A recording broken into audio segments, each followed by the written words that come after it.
to part 3. Now, on to what we'll do. On to the rest of the list. Right. Number 6. The Cauldron Boy from the Black Cauldron. Also known as the Black Sheep of the Disney franchise. Is the Black Cauldron and is the first Disney animated film, at least to my knowledge, that actually has zombies. And how can we get better on a Halloween-based list than zombies? Well, how about an army of indestructible warriors who is brought back from the dead?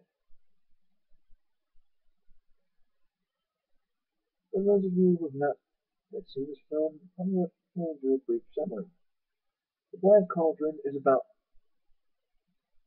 a young warrior, or to be named Karen, who goes off on an adventure to basically try and find and destroy in the legendary Black Cauldron, which is capable of creating an unstoppable army of the dead.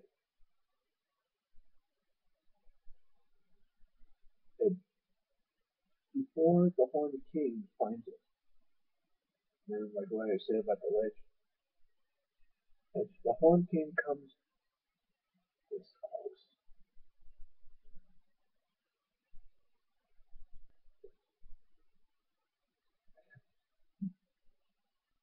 and I gotta say, before the build up that I had into the Cauldron Born, it was kind of 50-50 on me. I mean, although they look scary and intimidating, especially when they first reanimate and dogpile on attack with one guy. They're not in the movie all that long. Back with titanic, it's about 3 to 7 minutes. That's the reason for this is because we're going to wrap up the story. 3. Unfortunately, though, their stuff went in the wonderful little furball gurky, or as I like it known as Gollum the Fur. So willingly jumps into the Black Cauldron and canceling the spell, and basically killing the Cauldron Wolfman. And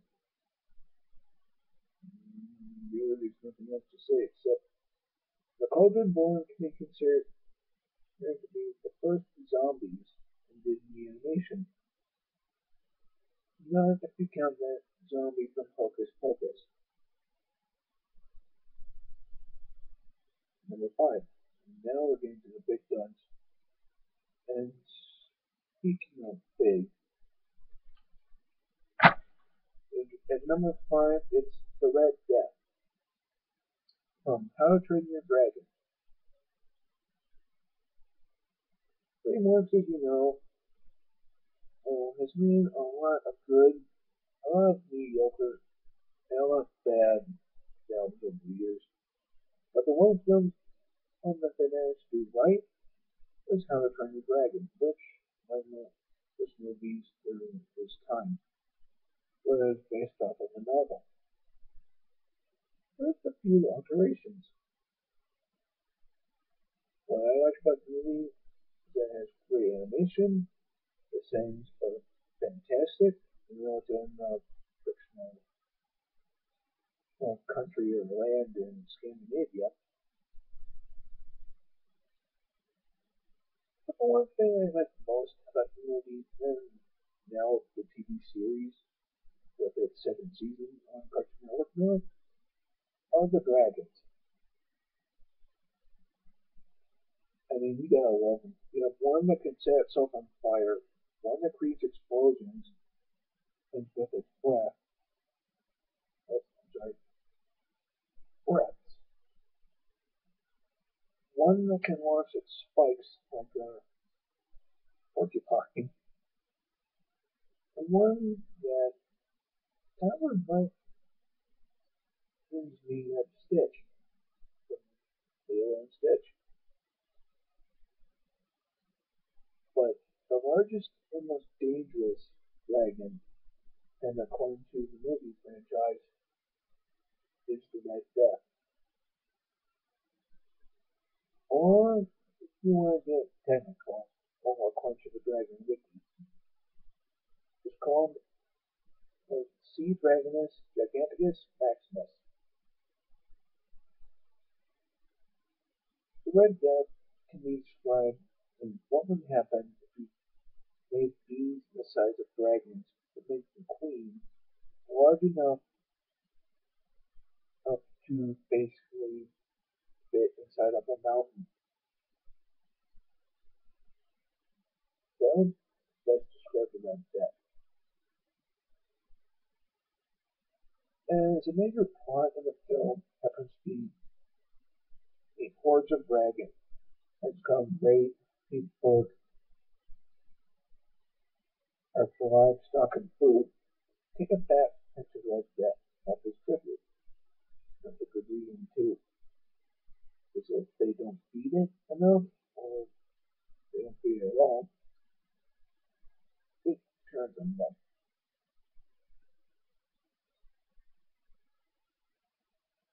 And the best depiction of it actually comes when it makes its spawn and appearance near the end of the film, where it fights the Vikings.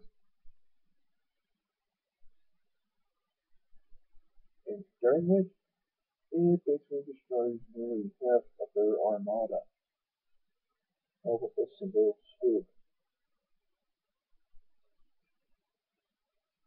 But thanks to knowledge picked up until was find out earlier in the film, they defeat the giant, and it basically means liberating all the dragons that were kept as slaves, and by the death itself.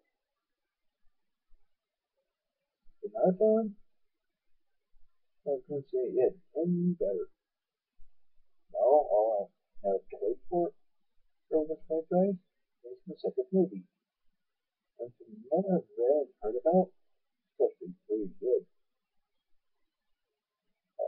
As far as saying except the Red Death, enough said.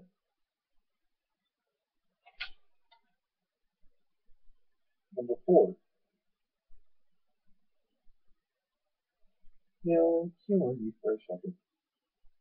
We all believe in ghosts to a certain extent, and because of which we all heard of haunted houses and sometimes visit them.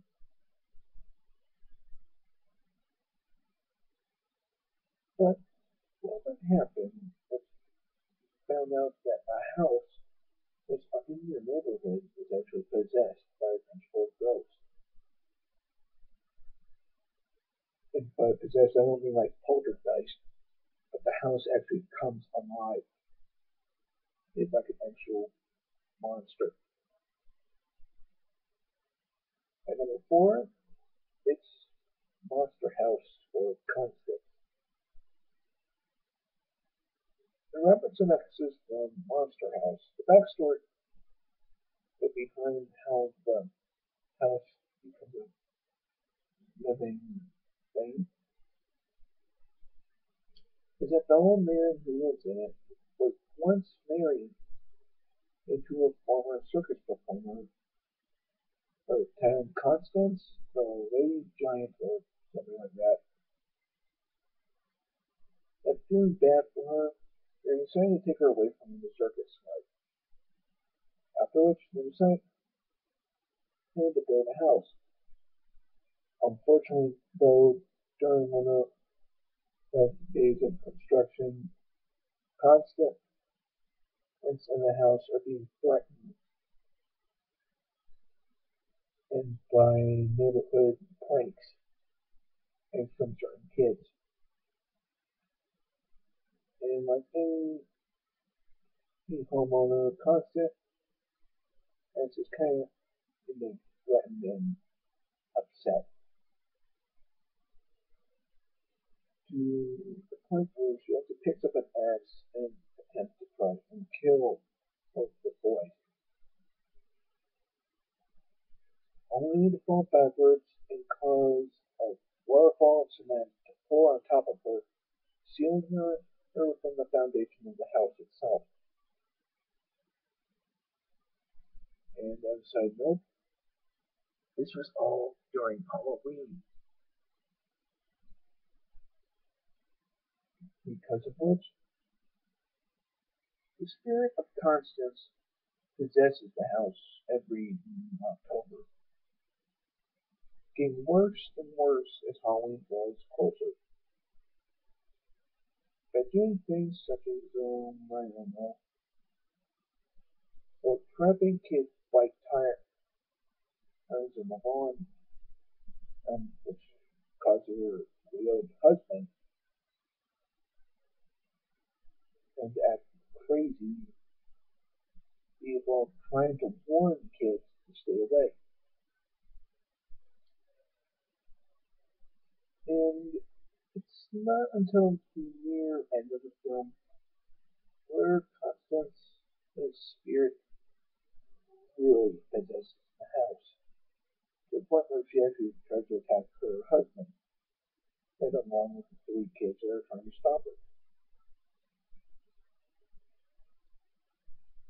For the most part, the kids actually put up a pretty good fight. The one kid actually makes a fall into a ravine, which would be turned into a hotel. Oh, and it comes apart. But regenerates and reconstructs as a toad-like entity. I know, unfair. Her right.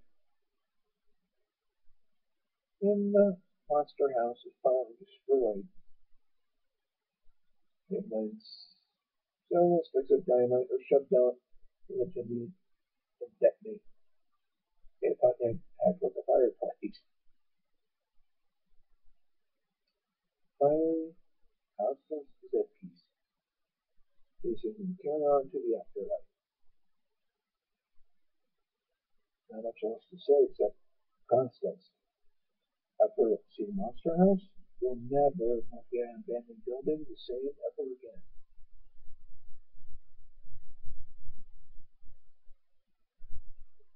Number 3. This one. Mutant gremlins from Gremlins 2 or the next batch. I know it's ridiculous, but there's something about them that kind of weirds me out. But with the excess of Gremlins, Warner Brothers Studio let's decide and go by the route as many other movie companies do with a successful film, by making a kind of mediocre sequel.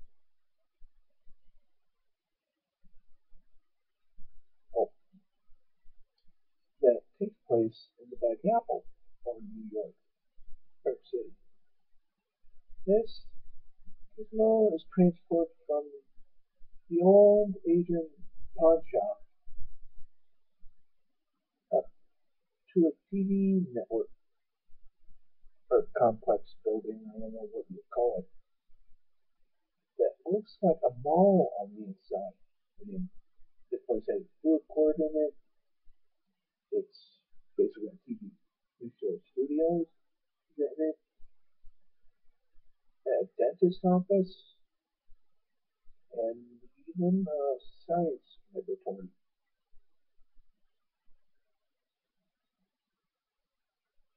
Don't think about it too hard. My head already hurts from thinking about it.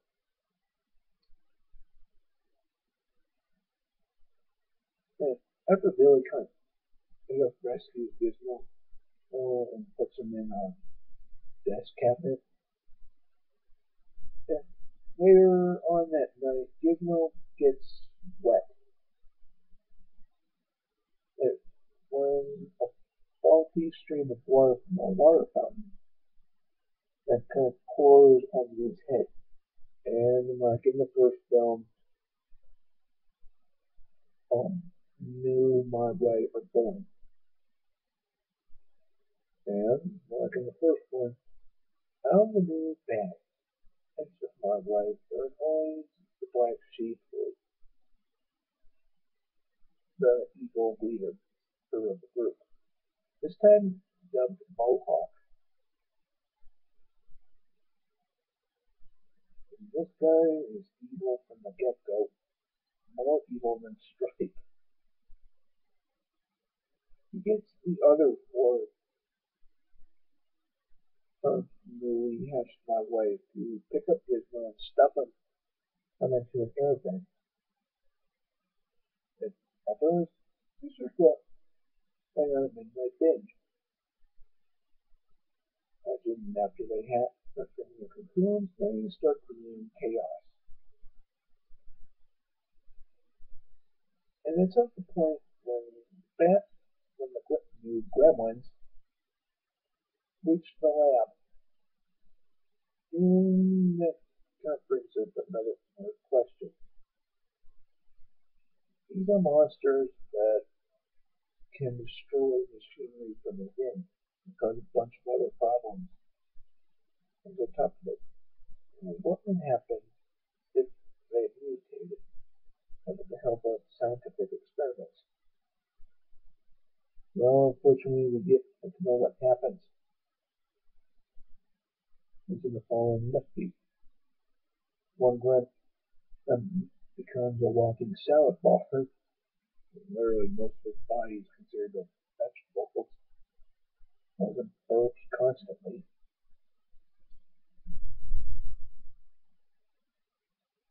There's one gremlin and it takes a potion of serum that makes it become a living bolt of lightning. One changes genders. I don't know how that would work. One gremlin and takes a compound that makes it part bat. And then with the help of another gremlin, that he becomes a super genius, is able to withstand sunlight. Basically turning into a gargoyle. But the scariest one of them all is what happens to Mohawk. He still has a chemical compound which I am guessing is called essence of spider. He drinks it in, as you would guess, becomes a spider. Either gremlin hybrid. Luckily, they're all defeated, and in the end, Mohawk is actually the first to be epically defeated. And by Gizmo, Rambo style execution. The mutant gremlin. And watch out if these guys come across any harmful chemicals.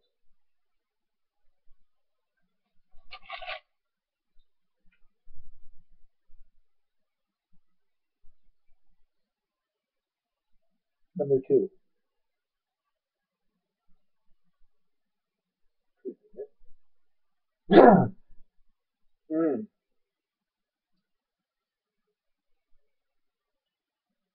And number 2 is the Nuckelavee from Scariest folklore. Now, if you're wondering what the Nuckelavee is it's kind of like pink. That's the best way to describe it.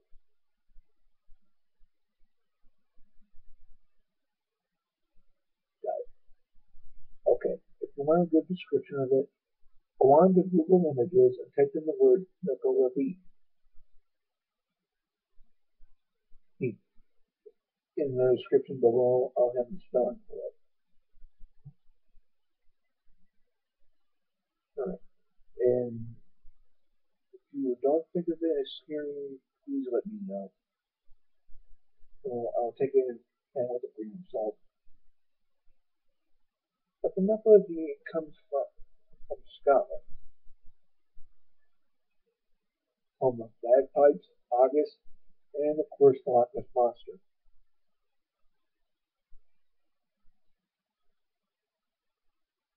And according to old Scottish folklore, it's considered to be the most evil of fairies.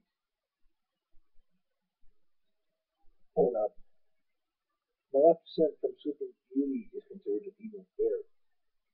The Nuckelavee is a sea monster. I don't know. Maybe the fairies are different. But the reason why Nuckelavee is at number 2 instead of Miller is because of its appearance. And if you see the image just for yourself, you can see why. It looks like a cross between, well, not a cross, but looks like a centaur that's halfway complete. In that there's a horse whose head coming out both from the front. But the scary thing about this monster is that it has no skin. And it's just basically sinew, muscle, blood vessel, a bunch of other stuff I don't have to think about. And there is actually one song that features this dreadful creature. It's from the game The Bard's Tale, or entitled the Nuckelavee song. And it's pretty good. You should see it for yourself. But I recommend you go with the official video, for not these music video alternatives. That's because they wouldn't make any sense. And the only way to prevent the Nuckelavee from harming you is that you would have to go across the stream. Afterwards, you're completely safe.